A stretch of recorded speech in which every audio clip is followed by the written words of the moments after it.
ও দুনিয়ার মুসলমান লক্ষ্য করে শোনো, তুমি কেন তোমার মায়ের সাথে সুন্দর আচরণ করবা? কেন তুমি তোমার মায়ের সাথে ভদ্র আচরণ করবা? কারণ তুমি অতীতের দিকে তাকাও, তোমার মা তোমার জন্য কত কষ্ট করেছে, কত পরিশ্রম তোমার জন্য করেছে রে গোলাম।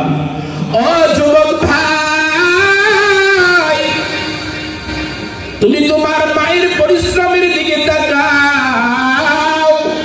কেন আমার আল্লাহ বললেন তোমার মায়ের সাথে সুন্দর আচরণ করার জন্য, সুন্দর ব্যবহার করার জন্য? যদি তুমি তোমার মায়ের গর্ভে ধারণ করেছ, ওই দিন থেকে তোমার মা সুন্দর করে খানা খাইতেও পারে না। ওই দিন থেকে তোমার মা পেট ভরে খানা খাইতে পারে না। ওই দিন থেকে তোমার মা ইচ্ছা করলেও ঘুমাইতে পারে না।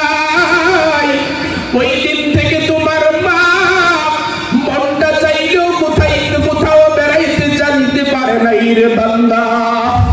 ও যুবক ভাই, লক্ষ্য করে শুনো, তোমার মা তোমাকে যখন গর্ভে ধারণ করেছে রে গোলাম, যখন মায়ের গর্ভের মধ্যে তুমি 6 মাস তোমার বয়স হয়ে গেল, ওই দিন থেকে তোমার মা টেনশন শুরু করে দিয়েছে, পেরেশান শুরু করে দিয়েছে।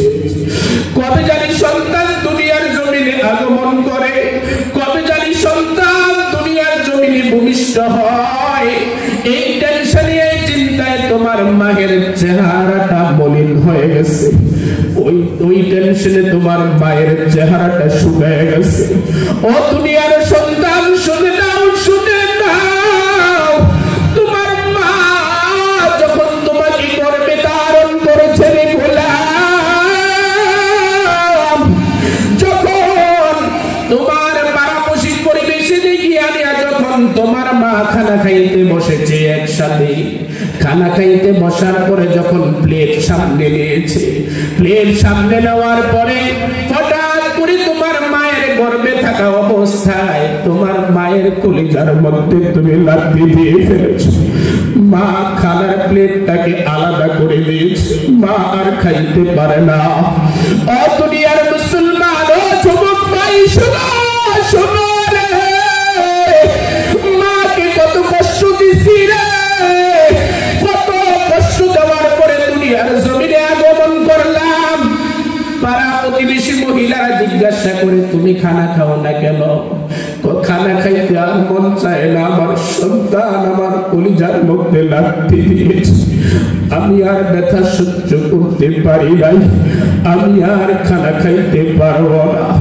ও দুনিয়ার মুসলমান, ও যুবক ভাই, এমন মায়ের সাথে খারাপ আচরণ করো না, এমন মায়ের সাথে সুন্দর আচরণ করো, সুন্দর ব্যবহার করো। যেদিন তুমি দুনিয়ার জমিনে আগমন করবা, ওই দিন তোমার মায়ের টেনশন শুরু হয়ে গেল, পেরেশান শুরু হয়ে গেল। স্বামীর কাছে যায়, ও প্রাণের স্বামী আমার, আমাকে ক্ষমা করে দাও। আল্লাহু আকবার। ও প্রাণের স্বামী আমার, আমাকে ক্ষমা করে দাও। আমার মন সাক্ষী দেয়, এই সন্তান জন্ম দিতে গিয়া আমি আর দুনিয়ার জমিনে বাঁচবো না, আমি আর দুনিয়ার জমিনে থাকবো না, আমাকে ক্ষমা করে দাও। ওই তোমার মা তোমার নানুর বাড়িতে যায়, নানুর বাড়িতে গিয়া তার মায়ের কাছে ক্ষমা নেয়, মা আমাকে ক্ষমা করে দাও, এতদিন তোমার সাথে বেয়াদবি করলাম, কত বেয়াদবি করেছি, আজকে আমার গর্ভে সন্তান, আমার পেটে সন্তান, আমি বুঝলাম পেটে সন্তান থাকা কত বড় কষ্ট, সন্তান গর্ভে রাখা বড় কষ্ট। ও মা, দুনিয়ার জমিনে যতদিন বেয়াদবি করলাম, তুমি আমাকে ক্ষমা করে দাও, কারণ সন্তান যখন দুনিয়ার জমিনে আগমন করবে, আমার মন সাক্ষী দেয় আমি আর দুনিয়ার জমিনে থাকবো না। ও যুবক ভাই,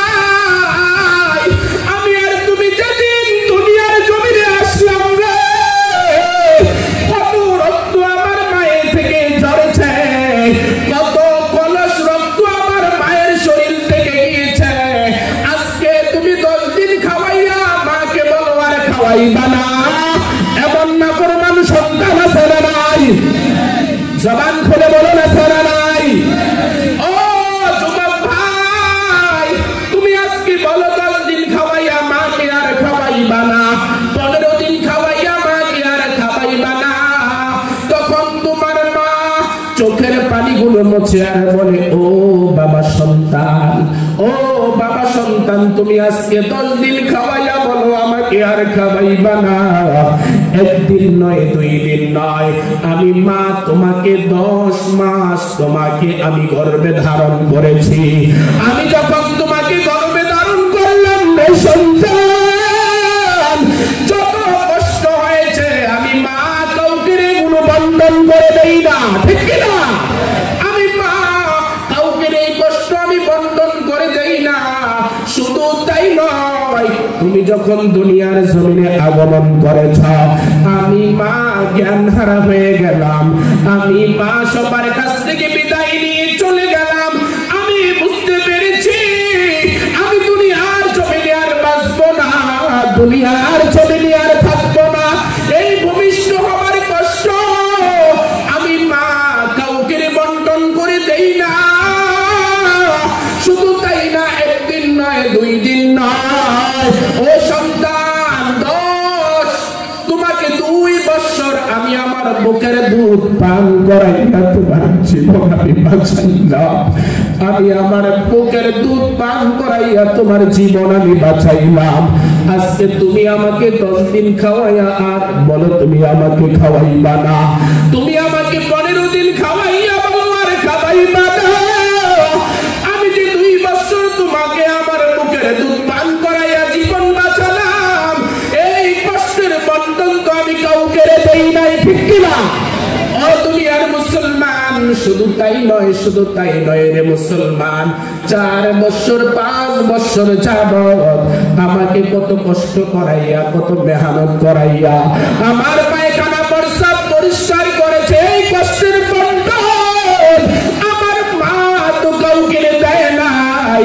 ও না প্রমাণ সন্তান, ও না প্রমাণ সন্তান, আজকে কিভাবে বলো 10 দিন খাওয়াইয়া আর খাওয়াইবা না, 15 দিন খাওয়াইয়া আর খাওয়াইবা না?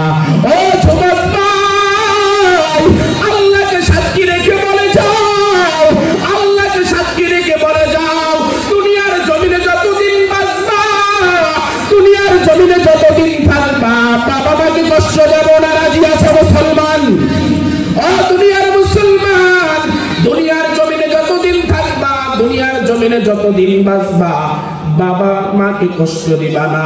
মায়ের সাথে সুন্দর আচরণ করবা, সুন্দর ব্যবহার করবা, নম্র আচরণ করবা, যেন তোমার বাবা কোনোদিন উফ শব্দটা ব্যবহার না করে, মা কোনোদিন যেন উফ শব্দটা ব্যবহার না করে। ও দুনিয়ার মুসলমান, মাকে খুশি করতে লক্ষ টাকার প্রয়োজন হয় না, মাকে খুশি করার জন্য হাজার হাজার টাকার প্রয়োজন হয় না। একবার তোমার মাকে কলিজা বলে মা বলে ডাকো, তোমার মায়ের কলিজা ঠান্ডা হয়ে যাবে। মাকে যদি একবার কলিজা ভরে ডাক দাও, মায়ের কলিজা ঠান্ডা হয়ে যাবে। বাবাকে যদি কলিজা ভরে ডাক দাও, বাবার কলিজাটাও ঠান্ডা হয়ে যাবে। আমার আল্লাহকেও যদি আল্লাহ বলে ডাক দাও, আমার আল্লাহ তোমার ডাকে শান্তি পেয়ে যাবে। সুবহানাল্লাহ। তাহলে রাজি আছে মুসলমান, বাবার সাথে বেয়াদবি করব না? রাজি আছে? এই কথা বলতে হবে, রাজি আছে? মায়ের সাথে বেয়াদবি করব না, রাজি আছে মুসলমান? কারা কারা দুটো হাত তুলে আল্লাহকে দেখায়া দাও, নারে তাকবীর। ও আল্লাহ, আমাদের বাবা মা যাদের দুনিয়ার জমিনে বেঁচে আছে সকলকে দীর্ঘ হায়াত দান করিয়া দাও। ও দুনিয়ার মুসলমান ইমানদার, আমার নবী সাল্লাল্লাহু আলাইহি ওয়াসাল্লাম এক লোক আমার নবীকে জিজ্ঞাসা করেছিলেন, ইয়া রাসূলুল্লাহ, ইয়া হাবিবাল্লাহ, আল্লাহর নবী গো, আমার কাছে সবচেয়ে বেশি সম্মান পাওয়ার যোগ্য কে? আমার নবী সাল্লাল্লাহু আলাইহি ওয়াসাল্লাম বললেন, তোমার মা। সুবহানাল্লাহ পড়েন। দুনিয়ার মুসলমান, ইবনে মাজাহ শরীফের বর্ণনা বলেছেন। তারপরে জিজ্ঞাসা করলেন, ইয়া রাসূলুল্লাহ, ইয়া হাবিবাল্লাহ, তারপরে কে? আমার নবী সাল্লাল্লাহু আলাইহি ওয়াসাল্লাম বললেন, তোমার মা। ও নবী, তারপরে আমার কাছে সবচেয়ে বেশি সম্মান পাওয়ার যোগ্য কে? আমার নবী বললেন, তোমার মা। 4 নম্বরে বলছেন, তোমার বাবা। সাহাবারা জিজ্ঞাসা করলেন, ইয়া রাসূলুল্লাহ, ইয়া হাবিবাল্লাহ, ও আল্লাহর নবী গো, বাবার নামটা 4 নম্বরে আসলো কেন জানতে চাই। আমার নবী সাল্লাল্লাহু আলাইহি ওয়াসাল্লাম বলেন, বাবার থেকে মা 3টা কষ্ট বেশি করেছে, যেগুলো বাবা করে 10 মাস 10 দিন মা গর্ভে ধারণ করেছে, মা কষ্ট পেয়েছে, এই কষ্ট বাবা পায়। এই কথা বলেন, বাবা পায়। 2 নাম্বার হলো 2 বছর তোমাকে বুকের দুধ পান করিয়েছে, এই কষ্টটা মা পেয়েছে, এটা বাবা পায়। 3 নাম্বার হলো তুমি যখন দুনিয়ার জমিনে আগমন করেছ, আগমন করার সময় তোমার মা কষ্ট পেয়েছে, এই কষ্টটা বাবা পায়। এজন্য বাবার কাছ থেকে মায়ের সম্মান 3 গুণ বেশি রে মুসলমান। এজন্য দুনিয়ার জমিনে যতদিন থাকবো মায়ের চেহারার দিকে তাকাইয়া হজের সওয়াব অর্জন করব। একবার মায়ের চেহারার দিকে যদি মায়ার নজরে তাকাও, আমার নবী সাল্লাল্লাহু আলাইহি ওয়াসাল্লাম বলেন, তোমার আমলনামায় একটা কবুলতি হজের সওয়াব উঠে যাবে, বলি সুবহানাল্লাহ।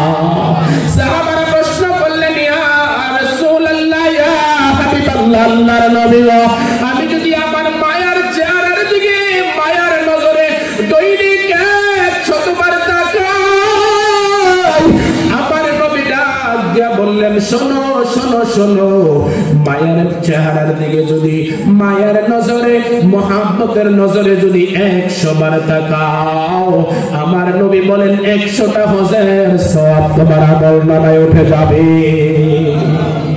ও দুনিয়ার মুসলমান ইমানদার, যেই বাবা তোমাকে বহুত কষ্ট করে পরিশ্রম করে মেহনত করে তোমাকে লালন পালন করেছে, মাথার গাম পাই ফেলায়া চৈত্র মাসের রৌদ্রের মধ্যে পড়িয়া পড়িয়া মালমায়া শীত ভোগ করে তোমাকে লালন পালন করেছে, বাবার সাথেও কোনোদিন খারাপ আচরণ করবা না, খারাপ ব্যবহার করবা না।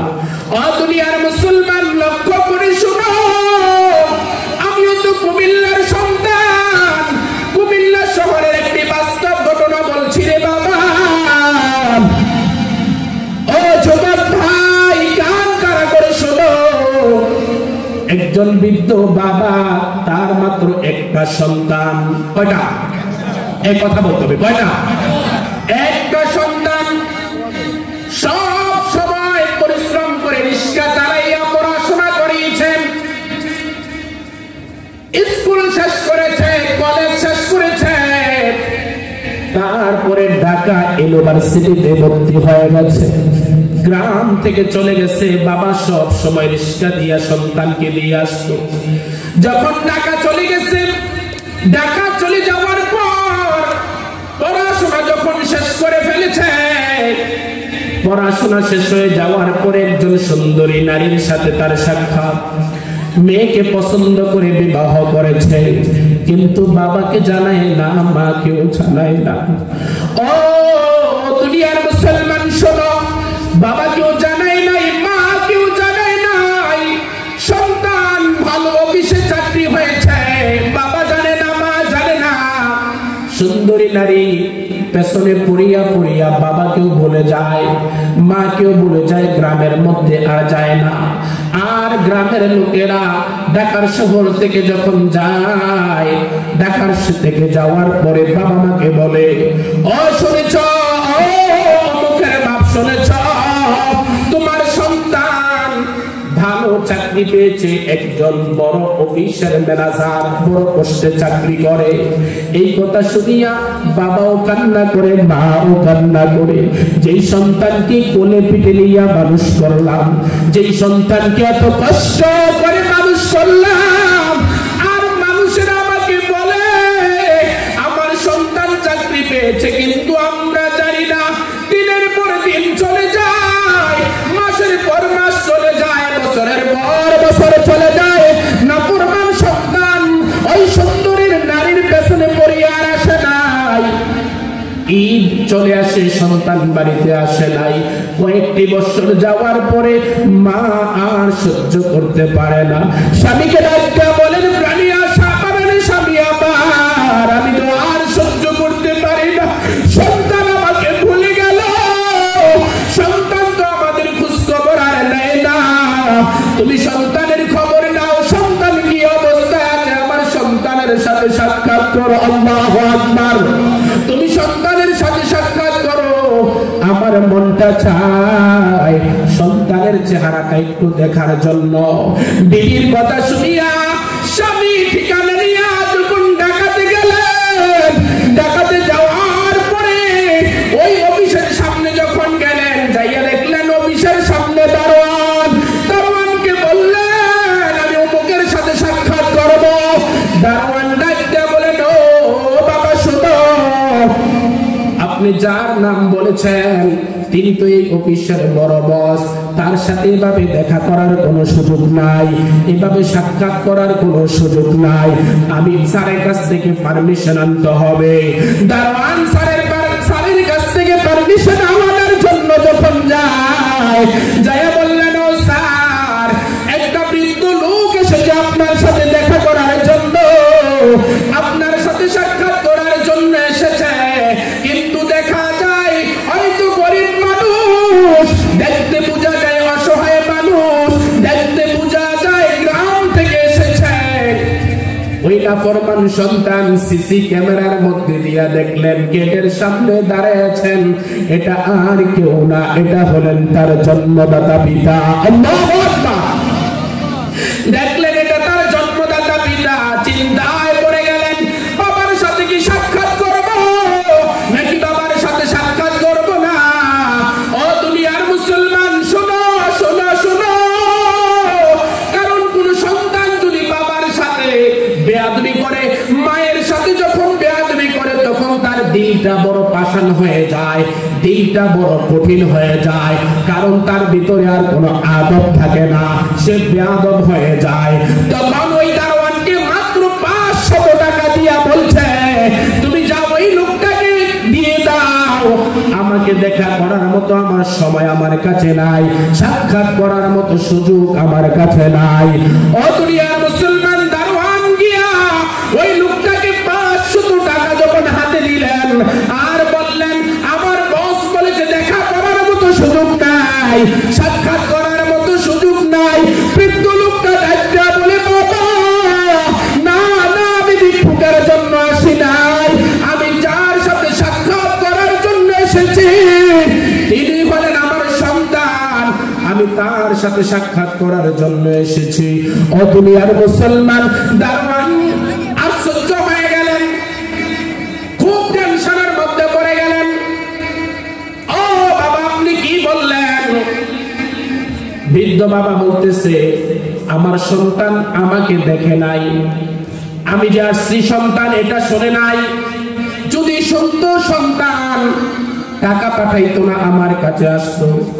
দারোয়ান ডাক্তার বলে, ও দাদা, আপনি তো বোঝেন না, আপনাকে আপনার সন্তান দেখেছে সিসি ক্যামেরায়। আল্লাহু আকবার। আপনার সন্তান সিসি ক্যামেরায় দেখেছে, দেখার পরে টাকাটা দিয়েছে। বাবা হাতরা মাথায় দিয়ে আল্লাহকে ডাক দিয়ে জমিনের মধ্যে পড়ে গেছে, সন্তানের সাথে বুঝি দেখা করতে পারলাম না। মনের মধ্যে দুঃখ নিয়ে, মনের মধ্যে এত বড় ব্যথা নিয়ে বাড়ির দিকে রওনা। মা তো ওইদিকে পাগলের মতো হয়ে আছে, কোন সময় সন্তানের খবরটা পাবে, সন্তানের কি অবস্থা কোন সময় যেটা শুনবে। ও দুনিয়ার মুসলমান, লক্ষ্য করে শোনো, যখন স্বামী বাড়ির কাছে গেলেন, স্ত্রী একটা দেউল দিয়া ডাক দিয়া বলছে, ও স্বামী আমার সন্তানের কি অবস্থা জানতে চায়, আমার সন্তানের কি পরিস্থিতি জানতে চায়। স্বামী ডাক দিয়া বলে, প্রাণীর স্ত্রী, তোমার সন্তানের সাথে আমি সাক্ষাৎ করতে পারি নাই, তোমার সন্তানের সাথে আমি দেখা করতে পারি নাই, সন্তান নাকি ব্যস্ত, আমার সাথে দেখা করার মতো সময় নাই। স্বামীর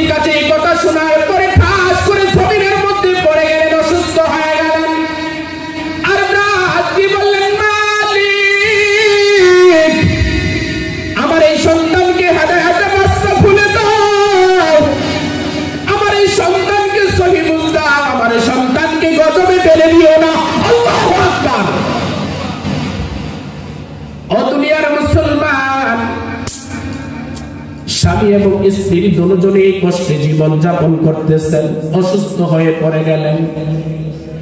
স্বামী রিক্সা চালাইয়া তার বিবির ওষুধ নাই। অনেক দিন চলে গেল। ওই নাফরমান সন্তান রমজান মাসে গুলশান একটি মসজিদের মধ্যে জুমার নামাজ পড়ার জন্য গেল। যাওয়ার পরে যেই মসজিদের মধ্যে নামাজ পড়ায় মাহমুদুল হাসান সাহেব, বড় মানের একজন আল্লাহর ওলি, বড় মানের একজন আলেম, ওই জুমার মধ্যে বাবা মায়ের আলোচনা শোনার পরে ওই সন্তানের কলিজার মধ্যে আল্লাহর ভয় ঢুকে গেল আর পেরেশানের মধ্যে পড়ে গেল। আমি আমার জীবনটাকে ধ্বংস করে দিলাম। হুজুর যখন আলোচনা করেছে তখন বলেছে যতই নামাজ পড়ো, রোজা রাখো, হজ করো, উমরা করো, কিন্তু বাবার সাথে যদি মায়ের সাথে বেয়াদবি করো, যতই আমল করো না কেন কোন আমল আল্লাহর দরবারে গ্রহণযোগ্য হবে। দুনিয়ার মুসলমান, জুমার নামাজ শেষ করে ওই যুবক বললেন আমি আর বাসার মধ্যে যাব না, আমি বাড়িতে চলে যাব। আমি আমার মায়ের সাথে সাক্ষাৎ করব, আমি আমার বাবার সাথে সাক্ষাৎ করব। আমি আমার মায়ের সাথে বেয়াদবি করেছি, বাবার সাথে বেয়াদবি করেছি। মাহে রমজানের মাস, ইফতারি কিনলেন, মায়ের জন্য কাপড় কিনলেন, বাবার জন্য কাপড় কিনিয়া কুমিল্লা শহরের দিকে রওনা। আস্তে আস্তে রাত্র হয়ে গেল। যেই জায়গায় নামলেন আসার পরে আর গাড়ি পাই নাই বাসার যাওয়ার জন্য। খুব পেরেশানির মধ্যে পড়ে গেলেন। আমি আমার বাবার সাথে সাক্ষাৎ করব, আমি আমার মায়ের সাথে সাক্ষাৎ করব। আল্লাহু আকবার। দোকানদার গুলোকে জিজ্ঞাসা করেছেন আমি অমুক গ্রামের মধ্যে যাব কিভাবে? মাহে রমজান মাস, সবাই তারাবি পরেই তো চলে গেছে, এখন আর গাড়ি পাবেন না, আপনি হেঁটে যেতে হবে। আর আপনি একটু পেরেশানি করতেছেন কেন? যুবক ডাক দিয়ে বলো আমি আমার মায়ের সাথে বেয়াদবি করেছি, আমি আমার বাবার সাথে বেয়াদবি করেছি। আমি জানি না আমার মা বেঁচে আছে কিনা, আমি জানি না আমার বাবা বেঁচে আছে কিনা। আমি তাদের কাছে ক্ষমা চাইব। আল্লাহু আকবার। আমি তাদের কাছে ক্ষমা চাইব। দোকানদার ডাকতে বলো যুবক শোনো, এদিকে গাড়ি পাইবা না, সামনের দিকে একটা দোকান আছে, এই দোকানের মধ্যে প্রায় সময় একটা বৃদ্ধ লোক বসে থাকে। রাত্রি বেশি বেশি গাড়ি চালায়, কারণ তার বিবি অসুস্থ, বিবির জন্য ওষুধের টাকা নিতে হয়, ওষুধ কিনে নিতে হয়। একটা বৃদ্ধ লোক সেখানে বসে থাকে, তুমি সামনে যাও, পাইতেও পারো। যুবক সামনের দিকে দোকানের মধ্যে যায়, দেখে দোকানের বারান্দার মধ্যে একজন বৃদ্ধ লোক বসে আছে, মাফলারটা পেঁচিয়ে, প্রচন্ড শীত। যায় বললেন ও চাচা, আপনি কি যাবেন? অমুক গ্রামের মধ্যে আমি যাব। চাচা যখন সন্তানের কণ্ঠটা শুনতে পেল, মাথাটা আলগি দিয়া বলতেছে এটা তো আর দুনিয়ার কেউ না, এটা আমার জন্মদাতা সন্তান। আল্লাহু আকবার। যুবক ডাকতে বললেন ও চাচা, আমি যাব অমুক গ্রামের মধ্যে। বাবা বাবার পরিচয় গোপন রাখিয়া বললেন অমুক গ্রামের মধ্যে তোমার কি? বলতেছে এটাই আমার গ্রাম, আমি অনেক দিন যাবত পর্যন্ত গ্রামের মধ্যে আসি না। এখন কিসের জন্য এসেছো? আমি আমার মায়ের সাথে বেয়াদবি করেছি, বাবার সাথে বেয়াদবি করেছি, আমি জানি না আমার মা বেঁচে আছে কিনা, আমার বাবা বেঁচে আছে কিনা, আমি তাদের কাছে ক্ষমা চাইব। ও চাচা আপনি চলেন, আপনাকে আমি দ্বিগুণ ভাড়া দেব। বাবা চোখের পানিগুলো ছেড়ে ছেড়ে বলে না, দুনিয়ার জমিনে যতদিন গাড়ি চালাইলাম সবার কাছ থেকে ভাড়া নিয়েছি, আজকে না হয় তোমার কাছ থেকে কোনো ভাড়া নেব না। বাবা মনে মনে বলে কতদিন তোকে আমি রিক্সায় চড়াইলাম, কতদিন তোকে আমি স্কুলে নিয়ে দিয়ে আসলাম, আমি কতদিন তোকে কলেজের মধ্যে দিয়ে আসলাম, কোনদিন তো আর ভাড়া খুঁজি নাই, আমি কোনদিন তো ভাড়া চাই নাই। সন্তান বললেন ও চাচা চলেন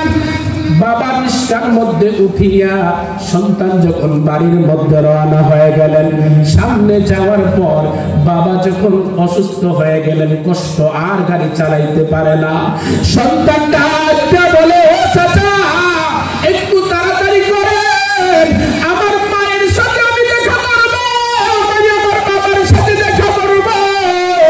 আমার মনটা সাক্ষী দেয়, আমি জানি না আমার মা বেঁচে আছে কিনা, আমার বাবা বেঁচে আছে কিনা, আমি বাবার সাথে বড় অন্যায় করে ফেলেছি।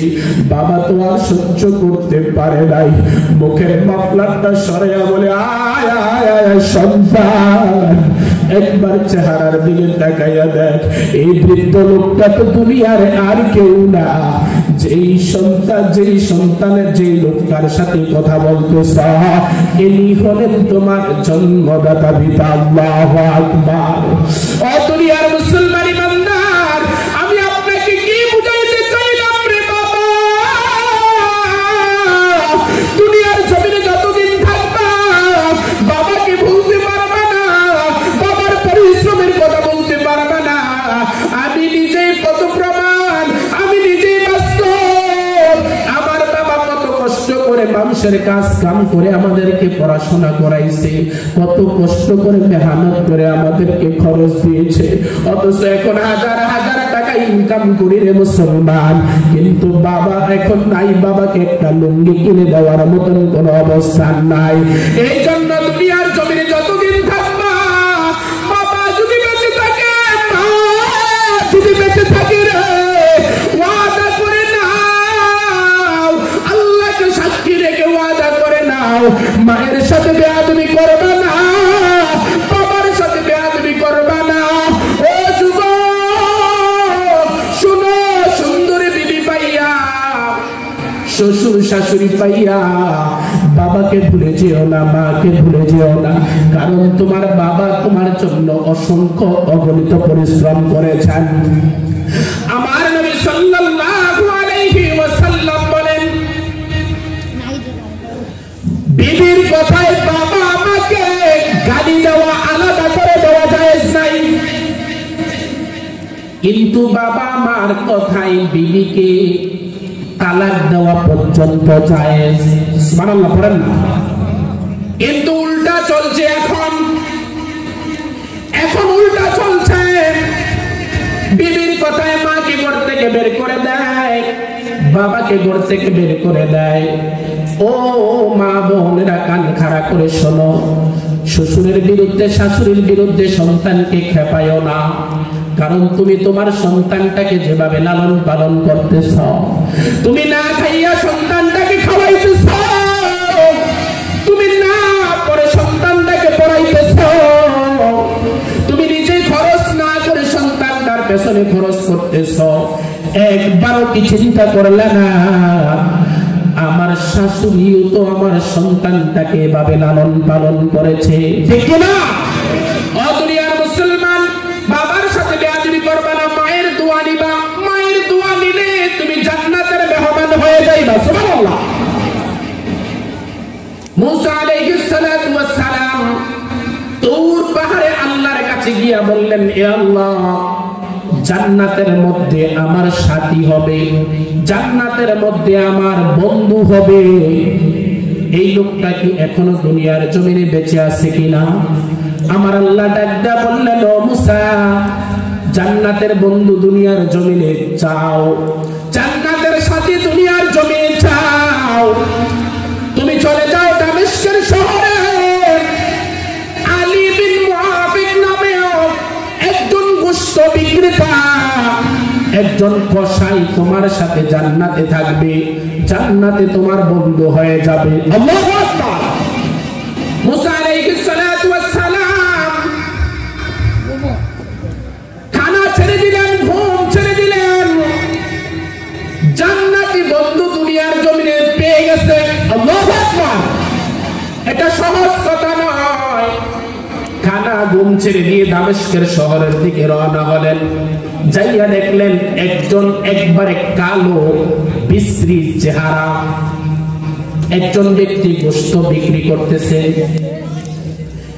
গোশত বিক্রি করেছে সারাদিন, বিক্রি করে বিকাল বেলা কিছু গোশত তার ব্যাগের মধ্যে নিয়ে বাড়িতে চলে গেলেন। বাড়িতে গিয়ে এই গোশতগুলো রান্না করলেন, নিজের হাতে পাকাইয়া রুটি বানায়া মায়ের মুখের মধ্যে তুলে দিলেন।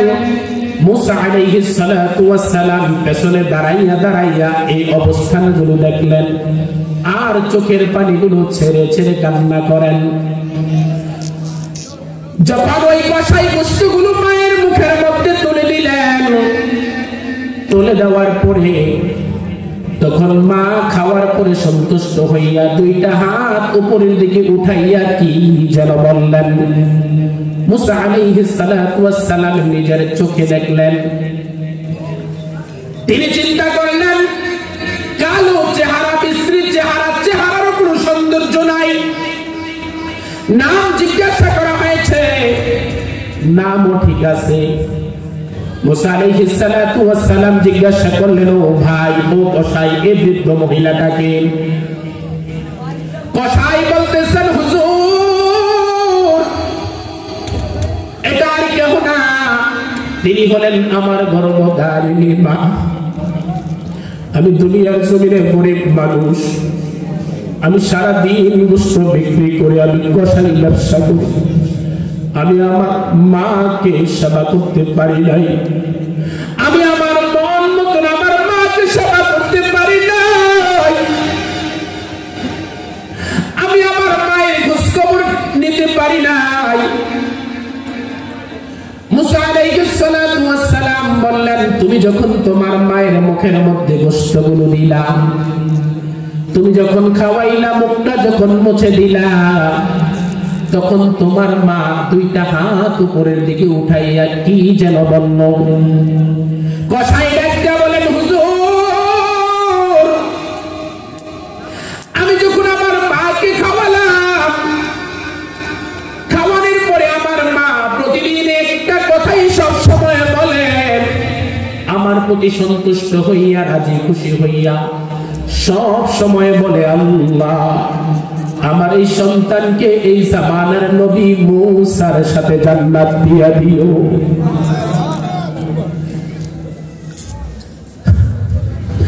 আমার এই সন্তানকে এই জামানার নবী মুসার সাথে জান্নাত দিয়া দিও। যুবক ডাক দিয়া বলে, হুজুর, আমার কি এমন ভাগ্য, আমার কি এমন কপাল। মুসা হলেন আমাদের নবী, আমাদের জন্য আদর্শ।